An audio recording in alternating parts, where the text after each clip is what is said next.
Welcome to our exploration of angular kinematics in human movement. Today we'll dive into the fascinating relationships between angular and linear displacement, core concept in biomechanics. Understanding how our bodies move in both angular and linear ways is essential for fields like sports science, physical therapy, and engineering. Throughout this video we'll break down the key principles, use relatable examples, and even solve a practical problem involving the elbow joint. Let's begin by setting the stage for why these relationships matter in analyzing and improving human movement. Before we connect angular and linear motion, let's clarify what each term means. Angular displacement refers to the change in angle as a body rotates around an axis, measured in degrees or radians. Linear displacement, on the other hand, is the straight line distance a point travels. In biomechanics, these concepts help us describe everything from swinging an arm to kicking a ball. By understanding both, we can better analyze how different parts of the body move and interact during various activities. Now let's discuss the fundamental relationship between angular and linear displacement. The greater the radius between a point on a rotating body and its axis of rotation, the greater the linear distance that point travels during angular motion. This means that if you increase the distance from the axis, the path length for the same angle increases. This principle is crucial in understanding how limbs move and how forces are transmitted through the body during activities like running or throw. Help visualize this. Imagine a rotating stick. The farther out you go from the center, the longer the arc traced by a point on the stick.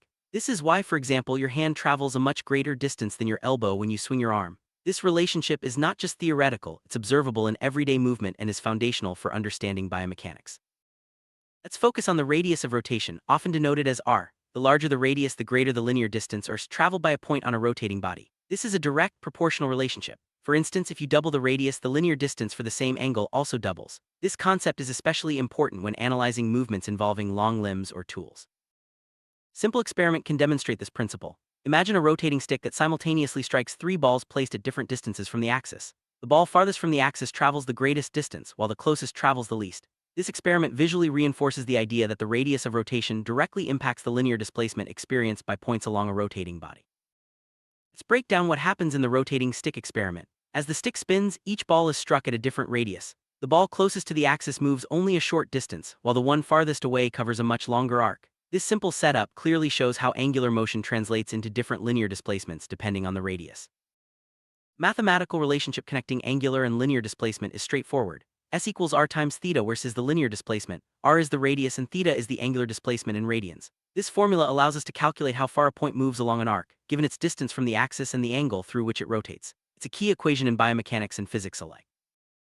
Let's apply this knowledge to a real-life scenario. Elbow flexion during a biceps curl. When you perform a curl, your forearm rotates about the elbow joint, which acts as the axis of rotation. The distance from the elbow to your hand is the radius, and the angle your forearm moves through is the angular displacement. Understanding these values allows us to calculate the linear displacement of your hand. Our example, the distance from the elbow joint to the hand is 0.35 meters. The forearm rotates through an angular displacement of 120 degrees. Our goal is to find the linear displacement of the hand, which is the arc length traced during the motion. This practical problem will help solidify our understanding of the relationship between angular and linear displacement. Let's look at a diagram of the elbow flexion scenario. The elbow serves as the pivot point and the forearm sweeps out an arc as it moves. The hand traces a curved path, and the length of this path is what we want to calculate. Visual aids like this make it easier to grasp the geometric relationships at play. Use the formula S equals r times theta. We need the angle in radians. Since 120 degrees equals 2 pi/3 radians, we convert the angle before plugging it into the equation. This step is crucial as the formula only works with radians. Always remember to convert degrees to radians when working with angular displacement in calculations. Now let's calculate the linear displacement. Using the formula S equals r times theta, we substitute r equals 0.35 meters and theta equals 2 pi/3 radians. Multiplying these gives us the arc length, or the linear distance the hand travels during the curl. This calculation demonstrates how angular and linear measurements are directly linked in human movement. After calculating, we find the linear displacement of the hand during the elbow flexion. This result tells us how far the hand moves in space, which is valuable for analyzing movement efficiency, designing training programs, or even creating prosthetics. Understanding these calculations bridges the gap between theory and practical application in biomechanics.